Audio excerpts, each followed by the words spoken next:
Bismillahirrahmanirrahim. Assalamualaikum warahmatullahi wabarakatuh. Alhamdulillahirabbil alamin arsala rasulahu bil huda wa dinil haq liyudhhirahu ala dini kulli wa kafa billahi syahida. Asyhadu an la ilaha illallah asyhadu anna Muhammadan abduhu wa rasuluh. Allahumma shalli ala sayidina Muhammad wa ala ali sayidina Muhammad. Baik, agar kuliah kita pada pagi hari ini mendapat berkah dari Allah Subhanahu wa taala, mari kita buka dengan bacaan lafaz basmalah. Bismillahirrahmanirrahim. Baik, pada kesempatan kali ini saya yang pertama akan membahas tentang kajian terdahulu yang relevan ya. Jadi dalam proposal skripsi, kemudian dalam skripsi juga nantinya itu harus ada bagian yang membahas tentang kajian terdahulu yang relevan. Kajian terdahulu yang relevan ini adalah bahwa mahasiswa atau peneliti itu akan membahas atau mengutip ya, beberapa kutipan bahwa skripsi atau proposal yang kalian tulis, yang Anda tulis itu adalah juga sudah pernah ada dalam penelitian yang sebelumnya atau penelitian yang memiliki relevansi dengan yang Anda tulis. Nah, kenapa? Karena hampir tidak mungkin penelitian yang mirip itu pernah dilakukan. Atau paling tidak beberapa pokok bahasanya itu ada dalam penelitian Anda.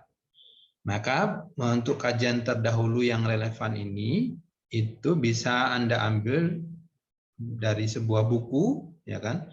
Bisa juga Anda ambil dari skripsi yang sudah pernah ada, baik itu di UIN maupun di kampus luar, di luar UIN, atau juga bisa juga jurnal ilmiah ya. Jadi itu bisa kalian ambil. Maka poin-poin yang harus ditulis, yang harus ada dalam kajian terdahulu yang relevan adalah yang pertama adalah nama penulis. Maka yang pertama adalah harus ada itu nama penulis. Maka penulisnya misalnya Ahmad ya. Ahmad. Kemudian yang kedua yang harus ada itu adalah judul penelitian. Jadi maka Ahmad, kemudian judul penelitiannya apa? Misalnya tinjauan hukum ekonomi syariah tentang jual beli, ya kan? Bla bla bla dan seterusnya. Jadi yang pertama ada nama penulis, yang kedua adalah judul penelitian, yang selanjutnya ada bentuk penelitian, ya ada selanjutnya nama kota. Nama kota ini misalnya dia melakukan penelitiannya di Metro atau di Bandar Lampung atau di Jogja misalnya. Kemudian yang kelima ada instansi. Instansi ini berarti dia apakah mahasiswa UIN Jogja misalnya, apakah dia mahasiswa Unila atau mahasiswa UIN. Jadi instansi di situ harus ditulis. Kemudian tahun. Nah, skripsinya itu tahun berapa? Nah, misalnya tahun 2020, maka di situ juga harus memuat tahun. Kemudian fokus penelitian. Nah, di situ juga harus termuat. Kemudian selanjutnya adalah metode. Jadi metode penelitiannya dia menggunakan metode apa juga harus ditulis. Kemudian hasil dari penelitian misalnya skripsi atau jurnal itu seperti apa juga harus ditulis oleh Anda begitu. Kemudian yang terakhir adalah perbedaan dengan penelitian Anda. Jadi setelah kalian ungkapkan paling tidak dalam 3 paragraf ya, 3 atau ya setengah halaman lah satu judul itu, setengah halaman ya. Nah, itu harus memuat itu, kemudian perbedaan dengan penelitian Anda itu harus diungkapkan. Misalnya bahwa skripsi yang kalian skripsi yang sudah pernah ada, letak perbedaannya dengan penelitian atau skripsi saya adalah terletak pada ini ya, agar kemudian ini menjadi menarik. Karena ketika ternyata sama penelitian Anda dengan penelitian yang terdahulu, maka tidak bisa, tidak boleh.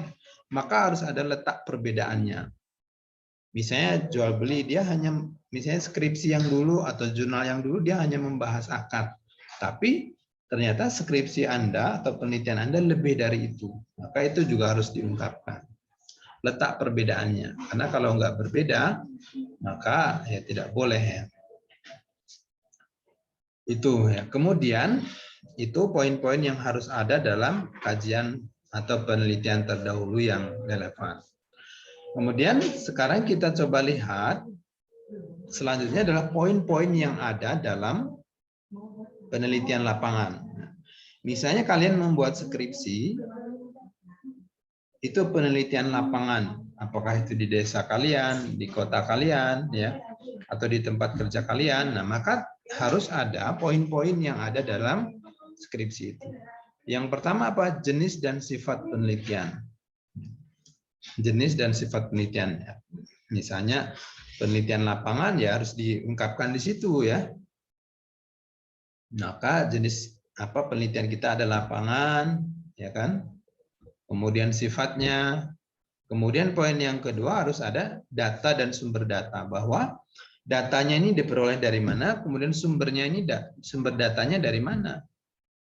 Maka ada yang sumber datanya dari kepustakaan, kemudian ada sumber datanya juga dari lapangan. Apakah itu dia interview, ya kan? Ataukah dia pengamatan langsung. Nah, ini harus ada ya. Data dan sumber data. Kemudian yang selanjutnya metode pengumpulan data. Jadi datanya ini dikumpulkan menggunakan metode apa, ya kan? Kemudian metode pengolahan data, kemudian populasi dan sampel, dan kemudian metode analisa data. Ini kita akan jelaskan. Kemudian poin yang harus ada pada penelitian kepustakaan.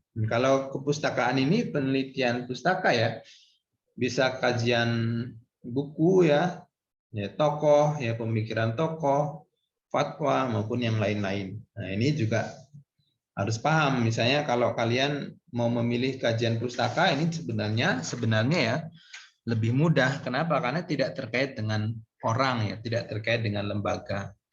Maka waktunya ya kalian sendiri yang bisa mengatur begitu. Tapi memang kebanyakan ada yang memilih lapangan. Kenapa? Karena dari sisi materi atau teori itu tidak terlalu rumit ya, apalagi bagi mahasiswa yang agak kurang menguasai, jadi lebih enak penelitian lapangan saja. Tapi kalau saya selalu penelitian kepustakaan. Nah, kalau penelitian kepustakaan ini yang paling tidak harus memuat jenis dan sifat penelitian, ya, data dan sumber data, ya kan, metode pengumpulan data, metode pengolahan data, dan analisis data. Ya, mirip sebenarnya. Kemudian yang selanjutnya adalah rencana pembahasan. Rencana pembahasan itu biasanya dimuat di dalam bagian terakhir dalam proposal. Atau juga bab pertama ya. Nanti di bab 1 dia masuk bab 1 pendahuluan yang nanti salah satu poinnya sub bahasannya adalah rencana pembahasan. Rencana pembahasan ini memuat ya, pertama biasanya kita jelaskan tuh bab pertama pendahuluan. Pendahuluan ini berisi latar belakang masalah ya kan. Kemudian metode penelitian di situ ada, kemudian rumusan masalah, tujuan penelitian dan lain-lain itu dia ada di situ. Saya di bab 1. Kemudian bab kedua landasan teori, di situ dijelaskan misalnya bab yang kalian bahas itu apa, misalnya tentang jual beli. Maka pertama jual beli ya kan, pengertian jual beli. Saya lagi ngajar. Nah, kemudian ya terkait dengan rencana pembahasan ini ya. Ini yang bab 2 dia menjelaskan tentang landasan teori. Jadi mulai dari pengertian, misalnya kalian mengangkat jual beli ya, maka pengertian jual beli, B dasar hukum jual beli ya kan, seterusnya. Kemudian bab 3 di situ juga dimuat dikit ya, bahwa bab 3 misalnya kalau yang kajian lapangan, maka bab 3 ini membahas tentang objek penelitian ya. Berarti di situ tentang sejarah, bisa sejarah desa, sejarah pekon ya, sejarah kota, ataupun sejarah perusahaan. Nah, ini tergantung di situ ya. Kemudian struktur perusahaan atau struktur desa, perangkat desa ya kan, kemudian letak geografis, kemudian juga jumlah penduduk ya kan, latar belakang pendidikan dan lain-lain. Itu. Kemudian baru di bab keempat nanti di situ membahas, kita jelaskan tentang analisa data ya, analisis. Jadi setelah data yang ada di dalam bab-bab terdahulu ya itu kemudian dianalisis dalam bab keempat. Kemudian yang terakhir di situ memuat juga bab 5 atau yang berisi tentang penutup. Penutup itu berisi tentang kesimpulan dan saran. Nah, itu semuanya masuk dalam rencana pembahasan. Rencana pembahasan itu biasanya ya setengah halaman lah ya. cukup dijelaskan bahwa bab 1 dalam skripsi ini memuat tentang pendahuluan, latar belakang masalah, ya rumusan. Ya. Bab 2 dalam skripsi ini kalian tulis nanti berisi tentang landasan teori, ya, berisi tentang pengertian, tujuan, kemudian dasar hukum, dan lain-lain. Kemudian bab 3 nanti kalian tulis di situ singkat saja objek penelitian, ya, dari sejarah desa, ya tadi sudah dijelaskan ada kota ataupun perusahaan. Kemudian bab keempat di situ tulis bab keempat dalam skripsi ini memuat tentang analisa penelitian, ya. Kemudian bab 5 dalam skripsi ini memuat tentang penutup yang berisi kesimpulan dan saran. Tuh, jadi kemudian di dalam skripsi juga nanti memuat daftar pustaka atau pustaka acuan, ya. Pustaka acuan. Nah, ini mungkin sudah tahu semua, ya. Makanya kita nanti harapannya ke depan kita tidak pakai yang manual lagi, termasuk dalam penulisan footnote ataupun daftar pustaka, ya, tapi menggunakan model referensi yang sudah diakui, ya, atau otomatis, ya. Bisa menggunakan Mendeley atau Zotero. Ini ke depan sepertinya diarahkan untuk pakai citasi yang sesuai, ya, yang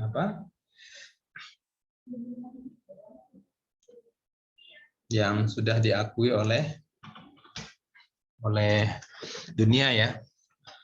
Itu jadi kemudian saya minta nanti kalian resume video ini. Jadi proposal skripsi itu isinya apa saja tadi sudah saya jelaskan, ya. Kemudian nanti di akhir kalian langsung tulis rencana judul yang yang akan kalian ajukan, baik yang mungkin yang sudah mengajukan nanti kalian tulis di bagian terakhir dalam resume ini, ya. Jadi itu yang bisa saya sampaikan. Singkat saja, saya ingin melihat sudah sejauh mana kalian memahami mata kuliah metode penelitian muamalah, ya.